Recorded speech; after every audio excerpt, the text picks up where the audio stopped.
తెలంగాణ ముఖ్యమంత్రి రేవంత్ రెడ్డి రాజకీయ రిజర్వేషన్లకు సంబంధించి పులి మీద స్వారీ చేస్తున్నట్లుగానే చెప్పుకోవాల్సి ఉంటుంది.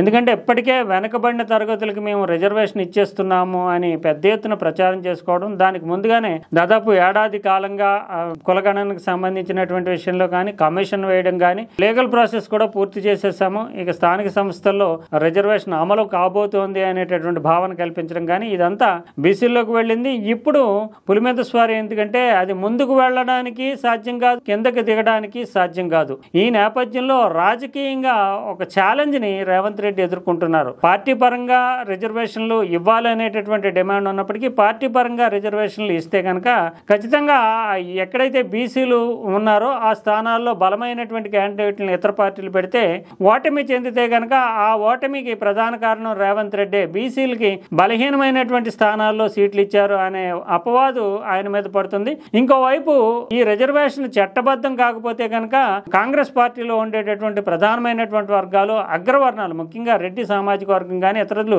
స్థానిక సంస్థల్లో సీట్ల కోసం ఎగబడేటటువంటి అవకాశం ఉంటుంది. రిజర్వ్ అయిపోయి అన్ని పార్టీలు కూడా ఆయా ప్రాంతాల్లో బీసీలే పోటీ చేస్తే పోటీ ఉండదు తప్ప రిజర్వేషన్ లేకుండా పార్టీ పరమైనటువంటి రిజర్వేషన్ ఇవ్వాలంటే రేవంత్ రెడ్డికి ఒక అగ్ని పరీక్షగా మారుతుంది. ఎందుకంటే అగ్రవర్ణాల నుంచి ఆయన మీద వచ్చేటటువంటి ఒత్తిడి, ఇతరత్ర ఒకవేళ సాహసించి అక్కడ బీసీలను పెట్టినప్పటికీ ఇతర వర్ణాల ద్వారా, అంటే ఒక రకంగా చెప్పాలంటే కోవర్ట్ ఆపరేషన్స్ జరిగేటటువంటి పరిస్థితి, తర్వాత ప్రతిపక్షాలన్నీ కలిసి అధికార పక్షం అభ్యర్థులను ఓడించేటటువంటి, అధికార పక్షం అంటే అనఫిషియల్ గా అధికార పక్షం పెట్టినా ఓడించేటటువంటి అవకాశం ఉంటుంది. అది రాజకీయంగా రేవంత్ రెడ్డికి ఒక ఇబ్బందికరమైనటువంటి పరిస్థితిని కల్పిస్తుంది. ఇంకా చూడాలంటే చట్టపరమైనటువంటి విషయంలో వచ్చినటువంటి ఈ సందిగ్ధత న్యాయపరంగా తేలిపోతుంది, న్యాయపరంగా న్యాయం జరుగుతుంది అంటూ ఇంకా భ్రమల్లోనే కాంగ్రెస్ పార్టీ ప్రజల్ని ఉంచాలనుకుంటుందనే భావన వ్యక్తమవుతుంది. ఎందుకంటే వీళ్ళు తీసుకొచ్చినటువంటి వాదనలు, కోర్టుల ముందు చేసినటువంటి వాదనలన్నీ కూడా ఒక రకంగా న్యాయ పరీక్షకు న్యాయ సమీక్షకు నిలిచేటటువంటి అంశాలు కాదు.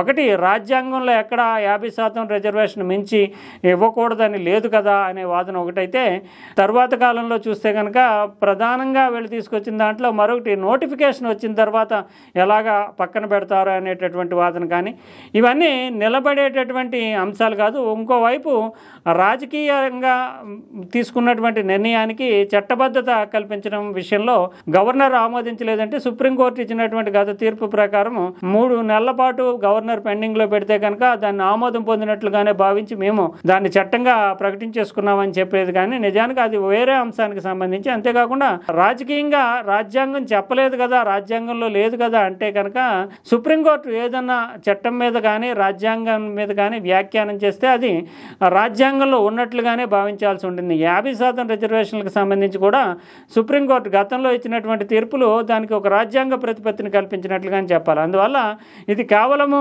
న్యాయస్థానం మీద నిందలు వేయడానికి లేదా తాము చిత్తశుద్ధితో ఉన్నామని చెప్పుకోవడానికి పనికొస్తుంది తప్ప రాజ్యాంగంలో లేదు కదా, లేదంటే నోటిఫికేషన్ ఇచ్చిన తర్వాత ఎలా ఎన్నికలను ఆపుతారు, గవర్నర్ ఆమోదించినట్లుగానే భావిస్తున్నాము, ఇవన్నీ చెల్లుబాటు అయ్యేటటువంటి విషయాలు కాదు. కాలయాపనికి మరి కొంతకాలం పాటు న్యాయ పరీక్షలో నిలబెట్టడానికి ఉపయోగపడతాయి. పైపెచ్చు తాము ఏ రకంగానూ దీనికి బాధ్యులం కాదు అనేటటువంటి తప్పించుకునే ధోరణికి మాత్రమే ఉపయోగపడతాయనే విమర్శలు వినవస్తున్నాయి. అయితే తమిళనాడుని ఒక ఉదాహరణగా చూపుతున్నటువంటి అంశం కూడా నిలబడేటటువంటి ఆ సూచనలు. ఎందుకంటే తమిళనాడులో ప్రధానంగా విద్యా ఉద్యోగాలకు సంబంధించినటువంటి రిజర్వేషన్లే ఎక్కువ. అందువల్ల స్థానిక సంస్థలు రాజకీయ రిజర్వేషన్లు కాదు. అందువల్ల రాజకీయ రిజర్వేషన్లు అనేటటువంటి దాంట్లో ముందడుగు వేసేసాను అంటూ తెలంగాణ ముఖ్యమంత్రి కాంగ్రెస్ అధిష్టానం వద్ద మార్కులు తెచ్చుకోవాలని ప్రయత్నించి ఉండొచ్చు. పక్కన ఉన్నటువంటి కర్ణాటకలో కాంగ్రెస్ ప్రభుత్వము తెలంగాణలో కాంగ్రెస్ ప్రభుత్వం కంటే ముందే అధికారంలోకి వచ్చిన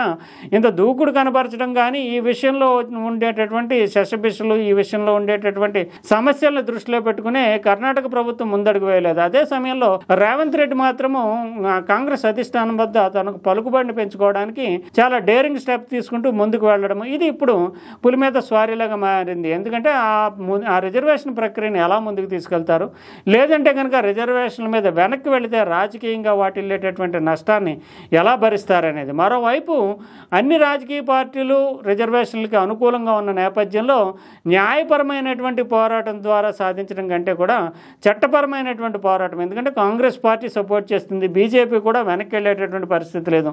రాజ్యాంగ సవరణ ద్వారా మాత్రమే రాజకీయ రిజర్వేషన్లు ముందుకు వెళ్లాల్సి ఉంటుంది. అందువల్ల అందువల్ల ఆ మేరకు కాంగ్రెస్ అధిష్టానం మీద ఒత్తిడి తెచ్చి పార్లమెంట్లోనే బిల్లులు ప్రవేశపెట్టడం ద్వారా మాత్రమే ఈ సమస్యకి పరిష్కారం లభించే అవకాశాలు ఉంటాయి. అందువల్ల ఆ మేరకు రాజ్యాంగాన్ని సవరించి పార్లమెంట్ ఆమోదిస్తే కనుక సుప్రీంకోర్టు కూడా జోక్యం చేసుకోవడానికి చాలా తక్కువ అవకాశాలు ఉంటాయి. ఆ రకంగా చేయకుండా కేవలము న్యాయపరమైనటువంటి రాష్ట్రం చేసినటువంటి చట్టపరమైనటువంటి పోరాటం వల్ల లాభించేటటువంటి సూచనలు కానీ తాను అనుకున్నటువంటి లక్ష్యాన్ని సాధించేటటువంటి అవకాశాలు కానీ ఏమాత్రము లేవు.